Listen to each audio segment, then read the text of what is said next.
So in Zen and in other spiritual traditions, you hear mention of this term emptiness. What on earth are we talking about when we're using this term? I'm Daizan. We have a practice community called Zenways that you're invited to be a part of if you find it helpful. We have some books. The two that are directly related to the sort of thing we're doing here are both called Practical Zen. We have some other books too. We have a Zenways website where you can find a schedule of activities that you're very welcome to join in. A lot of it's happening online as well as live. And membership is just a matter of donation. There's no charge. You can just donate should you get value and want to contribute and be part of things. So emptiness. Sometimes people think that emptiness means nothing really exists, that it's all like a sort of like the Matrix, it's all kind of not really there. Sometimes people think that emptiness means that everything sort of comes from nothing and goes to nothing. And in fact, in Taoism, they often talk in these kind of terms, things coming out of the great void, back into the great void. But in Zen, that's not really what emptiness is about. Now, the Buddha talked about what he called the middle way. And the middle way runs between the extremes of eternalism and nihilism. Nihilism is the view that nothing exists, that nothing has any meaning, that nothing has any value, that nothing is absolutely nothing.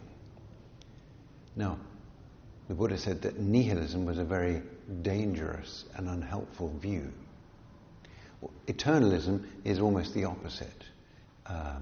Often, it's sort of a day-to-day kind of source. There's a sense of me as having some kind of permanence, maybe there's a bit of me, like a soul that's going to go on forever. The Buddha said that also wasn't particularly helpful, but he was really more down on the nihilism side than he was on the eternalism side. But neither were what he was pointing to. He was pointing to the middle way. And this term emptiness is another way of referring to the middle way. When the Buddha himself deeply investigated the reality of things through the mind of meditation and the trained attention that he was able to bring to bear, he claimed that he could find nothing within him nor within the universe generally that didn't undergo a process of change. This also held on the personal level. He found no thing within his own personality, his own physical structure, within any dimension of his being that related to some kind of eternal soul or fragment of the divine or sort of piece of God. He didn't find anything like that. And because there's this universal change, there's this lack of any eternal quality within any body, nothing can be a source of permanent satisfaction. It changes. How can it be? These three dimensions are often called the three signs or the three attributes of being.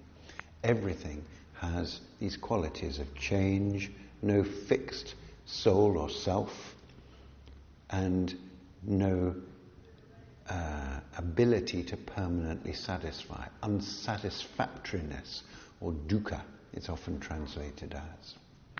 Now, these three wrapped up together can be considered emptiness. So this cup is emptiness. This cup is form, okay? It's a cup. It's not a biro, it's not a Lamborghini. It's a cup, okay? It's emptiness because it's changing. Because there's no fixed cup nature. Not here, not somewhere else in the universe, like Plato's idea of these eternal kind of forms or ideas elsewhere. No, there's no essence of cupness that's unchanging anywhere. Nor can this cup permanently, forevermore, be a fully functioning cup. This cup has a lifespan, and it's going to get damaged, it's going to crack, it's going to, for whatever reason, it's going to function less as a cup, and eventually whatever's making up this cup will not make up the cup anymore. So, ultimately, the unexamined person feels themselves to be quite solid. They feel like I'm an object living in a world of objects or a universe of objects. Now, when we have this view, me as an object, the rest of the universe as a series of objects, our relationship is largely one of impact, of conflict, of this against that, me against the world, all this kind of thing. Now, as we develop our clarity of view through our meditation practice more and more fully, we start to see, usually on the personal level first, not always, sometimes people see it more out and about within the world and then within themselves, but we start to see that that's simply not the case. I'm not an object in a world of objects. If anything, I'm a process in a world of processes, in a dance, in a symphony, in something that's arising all together, moment by moment. So it's not me against the world, it's me and the world arising together. It all happens moment by moment. Now, it doesn't sound like much, but when we really get that, in our blood and bones, then we, as the Buddha says, we enter the stream. And that's a very graphic way of putting it. It's like the first stage of enlightenment. You are a stream, and you, as it were, enter the stream of life, the universal stream of reality. And that's a great place to be. One of the books that we've produced is called In Heaven's River, because that's how it can be.